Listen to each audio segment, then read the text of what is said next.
The electoral map and looking at where it stands right now. Harris at 209, Trump at 230, and really just so much at stake tonight. Yeah, indeed it is. And Matt and Ariva are back with us, and let's talk closing messages of the campaigns. Trump talking immigration and the economy.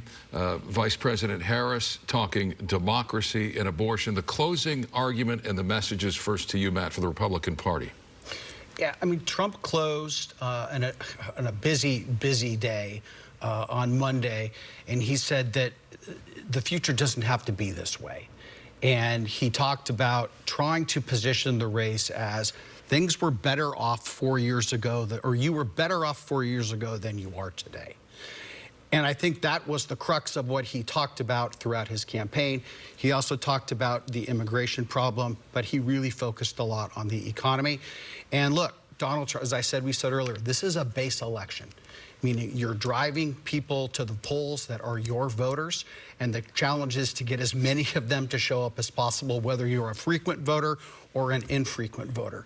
There was very, very little persuasion in this campaign. It was all about mobilizing your voters, and that's what Donald Trump spent his time on. Back to my alternative worlds, because that's not the closing argument I heard. What I heard was a man that gave 2-hour speeches and rambled and used those speeches to talk about everyone that he would mete out retribution towards. Heard him make foul, I should say, remarks about women, about marginalized people, and to continue what he's done, which is to divide the country, talk about mass deportation, highlight issues, non-issues, create issues around trans people, and to continue to, he called Kamala Harris throughout this entire campaign stupid.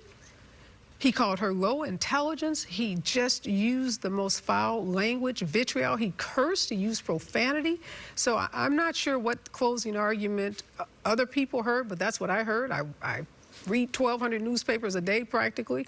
And that's what was reported consistently. So, and the Harris campaign during her closing arguments purposely did not use her opponent's name in her speeches and her rallies, you know, in the closing days. She called him unserious. She called him unfit. She used words that were used by his own chief of staff, or former chief of staff, John Kelly, but she never disparaged the man and made personal attacks on him the way we saw Donald Trump do. Donald Trump has turned this campaign, the campaign for president, into something that we've never seen in this country. He has lowered the standards for politicians. You talk about one of the congressional candidates here in California having some issues, you know, law enforcement involved issues or justice involved issues. This is a man that's been convicted of 34 felonies. He was impeached twice. He still faces criminal charges both at the federal level, at the state level. Yet he obviously is doing what some people would consider to be well.